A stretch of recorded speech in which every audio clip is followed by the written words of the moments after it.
right, congratulations. Your children's book is out. It's published. The world can read it. Now what? Well, today we're going to be talking about just that. Other ways that you can continue to promote your children's book and leverage your IP after the book is published. Stay tuned.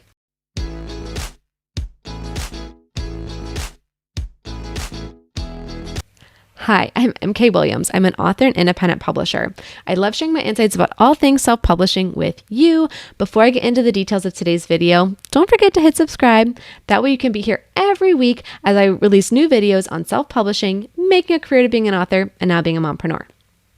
So many of the children's book authors I've worked with aren't really in this for the money, right? Like we all want to make something from our efforts or at least recoup our costs. And the children's books tend to be pricier because they need better quality illustrations and the margins are slimmer because of the premium quality paper required for all that ink. So it can feel like an uphill battle for children's book authors who are just trying to help kids. So whether you're trying to teach about a sport, improve self-esteem, introduce money topics early, or whatever their mission is, many children's book authors have one book or maybe a short series in mind, and that's it.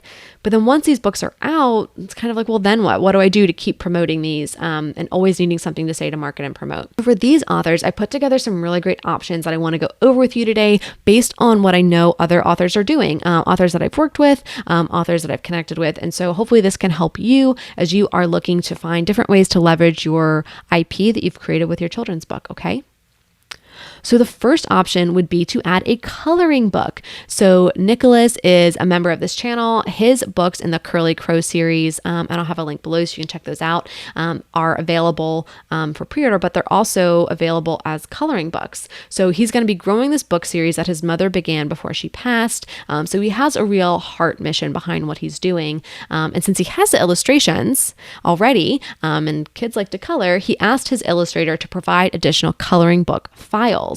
So this is a way where if the children really like the regular book and the parents probably don't want them to color in the book that they paid for, oh, I can get you a coloring book, honey. You can just color over here and color it in. So he's planning to work with Lulu to print and distribute these along with each book in the series. And I think that's a really smart idea to use the IP in a way that the kids are still going to enjoy it, and they're pretty much buying the book again, but in a different format. So I think that's really clever. And again, I'll have links below so you can check out Nick's series. The second option that kind of goes along with this would be to do like an activity book. And so this is a similar idea to get like an additional book to go along with your children's book. But activities and puzzle books can be great for furthering the point you're trying to teach with your books. And especially if your age group is a bit older, where maybe certain puzzles and activities would really help on like a teaching level with what concept you have there, or just fun for like road trips and things like that. So Keith Wheeler was on my channel last year and we talked about his course that goes into every detail of creating puzzle books and activity books. So Keith recently revamped his course and it's amazing. So if you want to check out the updated and improved puzzle book domination, I'll have a link below where you can check that out and get working on that to go along with your book. Another thing you can do if you don't want to do a full book of activities is to do one-off activities. So Rob Phelan, the author of M is for Money, he was on the channel earlier this year. We went over the whole setting up the book, doing the Kickstarter, getting the audiobook. But he has one book, and this is really intended to be a standalone, not part of a series as of right now. So he made a money box with stash. And so I'm going to link to the competition that he has going on below. By the time you see this video, the competition may be closed, but you can still get an idea of what he did with this content. And so this contest is giving him a chance to connect with the readers and the parents, say, hey, you can get the printable to make this box yourself, and you can have this at home. You can color it, you can make it look your own way. And as he's reconnecting with these readers and parents, he's going to collect their emails for his newsletter. He's going to get social media content around his book. He's going to get these kids excited about money, which is his mission. So that's an excellent example of how to continue engaging with your audience, furthering your mission, and also helping to kind of collect more. So if he does want to do another book, maybe not in a series, maybe in a series unknown, he can actually reach out to them and contact them. So I think that's really great. Another one I've recently heard of is doing like a wrapping paper add-on. So for anyone selling their books directly, you can add on wrapping paper maybe with your characters or illustrations from your book. This can make a holiday promotions really special. Maybe you sell it as an add-on. Maybe you just throw in the wrapping paper when somebody buys the set from you directly. But first you want to make sure you would actually have it in a size that would cover the full book. So you're probably going to need to order some samples, actually even wrap it. And that's great for showing what you're trying to sell. But I have a Zazzle link below. You can check out if you wanted to do that. I think that's really fun. And I feel like I might even do that for some of my non-children's book books. So I think that's a fun idea.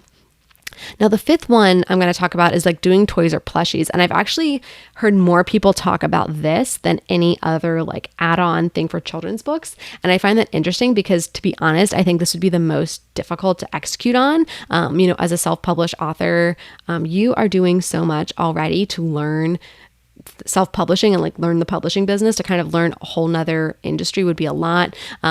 So it is an option, but I would say maybe stick with some of the first on this list first, before diving into that.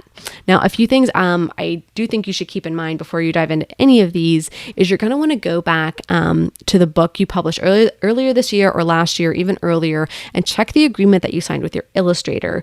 You may need them to sign off on additional use of the characters created for monetary purposes. And you're probably also going to need them to help with some of these items if you need characters in a coloring book or activity book or things like that, or an updated cover, anything like that. And the second thing I really want you to keep in mind is that don't make it more difficult than it needs to be. So maybe you love the idea of a full activity book or a puzzle book, but you're feeling a little intimidated by learning a whole new system. Like, it's okay to start with a coloring book or maybe one activity, and then you go through Keith's course, you finish that, you feel more confident, you can add it on. It's not you have to do it all right now. You can kind of build onto it. Okay. Now, what are other ways that you're continuing to promote and leverage your IP for your children's books? Definitely give some ideas to any other authors watching this in the comments below, and we'll keep the conversation going. If you found this information helpful, please give this video a thumbs up and don't forget to hit subscribe. That lets YouTube know that you got value from this information, and then they can get it in front of other authors like us.